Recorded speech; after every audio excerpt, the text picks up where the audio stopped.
কুরআনে একমাত্র নারী যার সম্পর্কে বলা হয়েছে তিনি জাহান্নামে প্রবেশ করবেন, সর্বকালের সবচেয়ে খারাপ নারী। তিনি ছিলেন অত্যন্ত ধনী এবং অত্যন্ত শক্তিশালী, কিন্তু এগুলো তার জন্য যথেষ্ট ছিল না।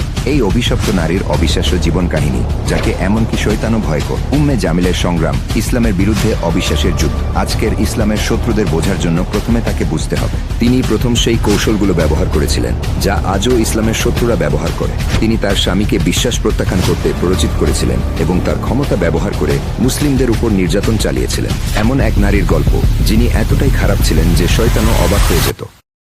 কে ছিলেন সেই নারী যাকে আল্লাহ তাআলা কোরআনে অভিশপ্ত হিসেবে উল্লেখ করেছেন তা কিছুক্ষণের মধ্যে জানতে চলেছেন। তাই আমাদের সাথেই থাকুন এবং শুনতে থাকুন সেই চাঞ্চল্যকর কাহিনী যা আপনার হৃদয়কে নাড়িয়ে দিবে। উম্মে জামিল জন্মেছিলেন কুরাইশ গোত্রে, মক্কার সবচেয়ে শক্তিশালী গোত্রগুলোর একটি। তার পিতা হাব্ব ইবনে উমাইয়া ছিলেন মক্কার সম্মানিত নেতাদের একজন। এমন পরিবারে জন্ম নিয়ে তিনি বড় হয়েছিলেন প্রাচুর্য আর মর্যাদার মাঝে। কিন্তু এই উচ্চ মর্যাদা তার অন্তরকে ভালো করেনি। শৈশব থেকেই তিনি ছিলেন উচ্চাবিলাসী, অহংকার এবং ক্রোধে ভরা। অল্প বয়সে তিনি বিবাহ বন্ধনে আবদ্ধ হন আবু লাহাবের সাথে, যিনি ছিলেন আব্দুল মুত্তালিবের পুত্র। আবু লাহাব ছিলেন মক্কার সবচেয়ে ধনী ও ক্ষমতাশালী পুরুষদের একজন। তার সম্পদ উম্মে জামিলকে, যিনি অহংকার আর বিলাসিতা পছন্দ করতেন, অপরিসীম আনন্দ দিয়েছিল। আবু লাহাব ছিলেন কুরাইশের বিখ্যাত ব্যবসায়ী, যার বাণিজ্য ছড়িয়েছিল দূর দূরান্তে। উম্মে জামিল এই সম্পদ ব্যবহার করে মক্কার সবচেয়ে আলোচিত নারীদের একজন হয়ে উঠলেন। কিন্তু তিনি শুধু তার স্বামীর সম্পদের ছায়ায় বসে থাকতেন না। তার সবচেয়ে বড় অস্ত্র ছিল তার তীক্ষ্ণ জিহ্বা। তিনি তার চারপাশের নারীদের উপর প্রভাব বিস্তার করতেন, গুজব ছড়াতেন, যাকে ঘৃণা করতেন তার নাম নষ্ট করার চেষ্টা করতেন। এই কাজ তাকে আরও গর্বিত করত। কিন্তু আসল সত্য ছিল তিনি ভয় পেতেন, তার ক্ষমতা আর মানুষের সম্মান হারানোর ভয়। মক্কায় যখন মানুষ বাণিজ্যে ব্যস্ত থাকত, কেউ কেউ তাদের গোত্রের সম্মান রক্ষায় মগ্ন থাকত। কিন্তু উম্মে জামিল ছিলেন তার গোত্র আর স্বামীর মর্যাদা ধরে রাখার জন্য আচ্ছন্ন। তার কাছে সবচেয়ে গুরুত্বপূর্ণ ছিল কুরাইশের নেতৃত্ব, বিশেষ করে উমাইয়া পরিবারের প্রভাব। কিন্তু একদিন মক্কার বাতাসে এমন এক খবর ছড়িয়ে পড়ল যা তার অন্তরে বিপর্যয় নিয়ে এল। নবী মুহাম্মদ সাল্লাল্লাহু আলাইহি ওয়াসাল্লাম ঘোষণা করলেন, আমি আল্লাহর রাসূল। উম্মে জামিলের জন্য এই কথা ছিল ঝড়ের মতো। তিনি নবীর পারিবারিক বংশ ভালোভাবে জানতেন। তিনি ছিলেন হাশিম পরিবারের, যা কুরাইশের একটি শক্তিশালী শাখা। কিন্তু যদি তিনি সত্যিই নবী হন, তাহলে তার ক্ষমতা কি বিপদে পড়বে না? তার জন্য এটি সত্য মিথ্যার প্রশ্ন ছিল না, এটি ছিল নিয়ন্ত্রণের লড়াই। যদি ইসলাম মক্কায় ছড়িয়ে পড়ে, কুরাইশের শাসন ভেঙে যাবে আর তার গর্বের জগৎ ধুলায় মিশে যাবে। তাই তিনি ইসলামের বিরুদ্ধে লড়াইয়ে নেমে পড়লেন, প্রথম নারীদের একজন হিসেবে। তার স্বামী আবু লাহাব ইতিমধ্যেই নবীর বিরোধিতা শুরু করেছিলেন, কিন্তু উম্মে জামিল এই ঘৃণাকে আরও তীব্র করলেন।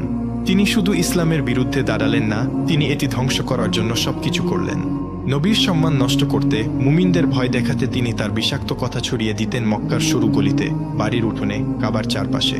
তিনি ছিলেন শুধু একজন শত্রু নন, তিনি হয়ে উঠেছিলেন ফিতনার কারণ। কিন্তু তার আসল যুদ্ধ তখনও শুরু হয়নি। উম্মে জামিলের জন্য ইসলাম ছিল শুধু একটি বিশ্বাস নয়, এটি ছিল তার জীবনের জন্য গুরুতর বিপদ। মক্কা ছিলেন এক ব্যক্তি, নবী মুহাম্মদ সাল্লাল্লাহু আলাইহি ওয়াসাল্লাম, যিনি বহু বছরের পুরনো ব্যবস্থার বিরুদ্ধে দাঁড়িয়েছিলেন। আর উম্মে জামিল এই নতুন দিনের বিস্তার রোধ করতে যে কোনো কিছু করতে প্রস্তুত ছিলেন। প্রথমে তিনি এটিকে গুরুত্ব দেননি। নবীর নবুয়াতের দাবি শুনে তিনি ভেবেছিলেন এটি বেশি দিন টিকবে না। কিন্তু যখন মানুষের ভিড় তার পিছনে জড়ো হতে শুরু করলো, তখন তার অন্তরে ভয় আর ক্রোধ জ্বলে উঠল। আবু লাহাবের সাথে মিলে তিনি এই নতুন দিনের বিরুদ্ধে লড়াইয়ের নেতৃত্ব দিলেন। মক্কার নারীদের উপর তার প্রভাব ছিল অপরিসীম।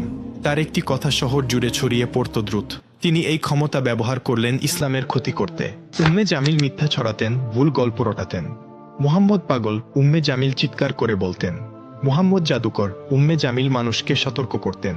মুহাম্মদ মিথ্যাবাদী, যিনি মক্কার শৃঙ্খলা ভাঙতে চান, উম্মে জামিল দাবি করতেন। এই মিথ্যার উদ্দেশ্য ছিল শুধু মানুষকে বিভ্রান্ত করা নয়, এটি ছিল নবীর সম্মান ধুলায় মিশিয়ে দেওয়া, মানুষকে তার থেকে দূরে সরিয়ে দেওয়া। তিনি এমনকি নিম্নমানের পন্থাও ব্যবহার করেছিলেন। একদিন মক্কার বাজারে তিনি মানুষ জড়ো করে চিৎকার করে বললেন, মুহাম্মদ তার নিজের পরিবারেরও ক্ষতি করছেন। কিন্তু সত্য ছিল এর সম্পূর্ণ বিপরীত। নবী ছিলেন মক্কার সবচেয়ে সৎ, সবচেয়ে বিশ্বস্ত মানুষ। তবু উম্মে জামিল তার নামে মিথ্যা রটিয়ে চললেন। তার সবচেয়ে বড় শত্রু ছিলেন উম্মুল মুমিনিন খাদিজা রাদিয়াল্লাহু তাআলা আনহা। তিনি ছিলেন মক্কার সবচেয়ে সম্মানিত নারী এবং নবীর সবচেয়ে শক্তিশালী সমর্থক। উম্মে জামিল খাদিজার প্রতি তীব্র হিংসা পোষণ করতেন। তিনি তার নামে হাসি ঠাট্টা করতেন, মক্কার নারীদের তার বিরুদ্ধে খেপিয়ে তুলতেন, তাকে একা করে দেওয়ার চেষ্টা করতেন। তিনি খাদিজার সাথে দেখা করা নারীদের হুমকি দিয়ে বলতেন, তোমরা যদি তার সাথে মিশতে থাকো আমরা তোমাদের সমাজ থেকে বের করে দেব। কিন্তু খাদিজার শান্ত মর্যাদা, তার অটল বিশ্বাস উম্মে জামিলের সমস্ত চক্রান্ত ব্যর্থ করে দিল।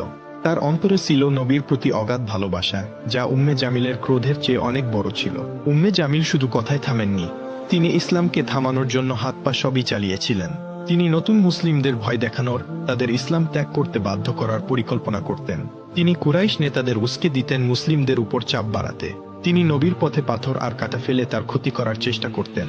তিনি মানুষকে উৎসাহ দিতেন মুসলিমদের বাণিজ্য আর সমাজ থেকে বাদ দিতে। একদিন যখন নবী কাবার কাছে সালাতে দাঁড়িয়েছিলেন, আবু লাহাব আর উম্মে জামিল তাদের লোকদের নির্দেশ দিলেন তার উপর নোংরা জিনিস ছুঁড়ে মারতে। তারা মক্কার সবচেয়ে সম্মানিত মানুষটির অপমান করতে একটু দ্বিধা করলেন না। কিন্তু তারা যতই চেষ্টা করুক, মুসলিমদের সংখ্যা প্রতিদিন বাড়তেই থাকল। এটি উম্মে জামিলকে পাগল করে দিল। তার মিথ্যা চক্রান্ত আর যথেষ্ট ছিল না, তিনি নবীকে হত্যার পরিকল্পনা শুরু করলেন। বহু বছর ধরে তিনি ইসলামের সবচেয়ে বড় শত্রুদের একজন ছিলেন, কিন্তু তার নাম শুধু মক্কার পথে ঘাটে উচ্চারিত হল না, কুরআনে তাকে চিরকালের জন্য অভিশপ্ত হিসেবে লিপিবদ্ধ করা হলো। আবু লাহাব আর উম্মে জামিল ইসলামের বিস্তারে আরো হিংস্র হয়ে উঠলেন। কিন্তু তারা যাই করুক, আল্লাহর সত্য জয়ী হলো। একদিন নবী সাফা পাহাড়ে দাঁড়িয়ে কুরাইশের লোকদের ডাকলেন। তিনি বললেন, হে কুরাইশের মানুষ, যদি আমি বলি এই পাহাড়ের পিছনে একটি সেনাবাহিনী আছে যারা তোমাদের আক্রমণ করতে প্রস্তুত, তোমরা কি আমাকে বিশ্বাস করবে? সবাই একসাথে বলে উঠল, হ্যাঁ, কারণ তুমি কখনো মিথ্যা বলনি। তখন নবী বললেন, তাহলে শোনো, আমি তোমাদের একটি মহাশাস্তির বিষয়ে সতর্ক করছি। এই কথায় চারদিক নীরব হয়ে গেল। এটি ছিল ইসলামের প্রকাশ্য ডাকের শুরু। কিন্তু আবু লাহাব ক্রোধে ফেটে পড়লেন। তিনি চিৎকার করে বললেন, এই কথা বলার জন্য তুমি আমাদের জড়ো করেছ, ধ্বংস হোক তুমি। তারপর তিনি সেখান থেকে চলে গেলেন।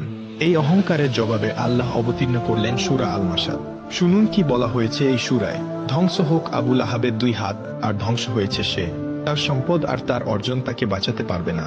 সে পূর্বে আগুনের লেলিহান শিখায়, আর তার স্ত্রী যে কাঠের বোঝা বহন করে, তার গলায় থাকবে পাকানো দড়ির রশি ঘি। এই সূরা ঘোষণা করল আবু লাহাব আর উম্মে জামিলের শেষ পরিণাম। কাঠের বোঝা বহনকারী বলতে বোঝানো হলো উম্মে জামিলকে, যিনি নবীর পথে পাথর আর কাঁটা ছড়িয়ে দিতেন। এটি তার মন্দ প্রকৃতির প্রতিচ্ছবি। যখন এই সূরা অবতীর্ণ হলো, উম্মে জামিলের ক্রোধ আরো তীব্র হলো। তার কাছে এটি ছিল মৃত্যুর ফরমান। মক্কার মানুষ তার ভাগ্য নিয়ে কথা বলতে লাগল। এমনকি কুরাইশের নেতারাও তার সাথে ঠাট্টা করল। একদিন তিনি ক্রোধে ফুঁসতে ফুঁসতে একটি বড় পাথর হাতে নিয়ে মসজিদুল হারামে গেলেন। তিনি নবীকে হত্যা করতে চাইলেন। তিনি ভেবেছিলেন নবী সেখানে বসে আছেন।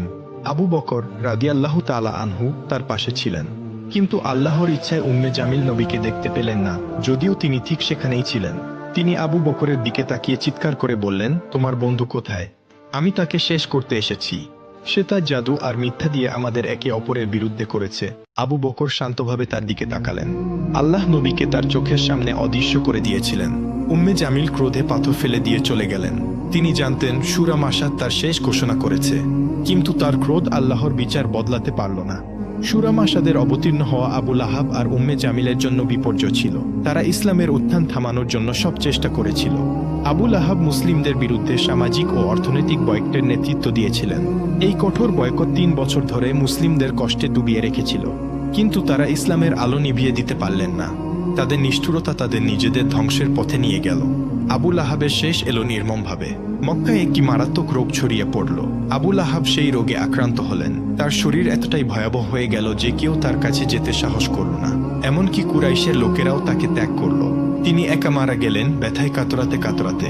উম্মে জামিল, যিনি বছরের পর বছর তার স্বামীকে সমর্থন করেছিলেন, তিনিও তাকে পরিত্যাগ করলেন। তার মৃতদেহ পড়ে রইল মাটিতে। কেউ তাকে দাফন করতে এগিয়ে এলো না।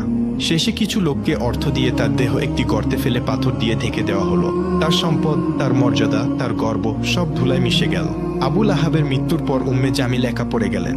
যে নারী একসময় মক্কার রানী ছিলেন, তিনি হয়ে গেলেন দুর্বল, অসহায়।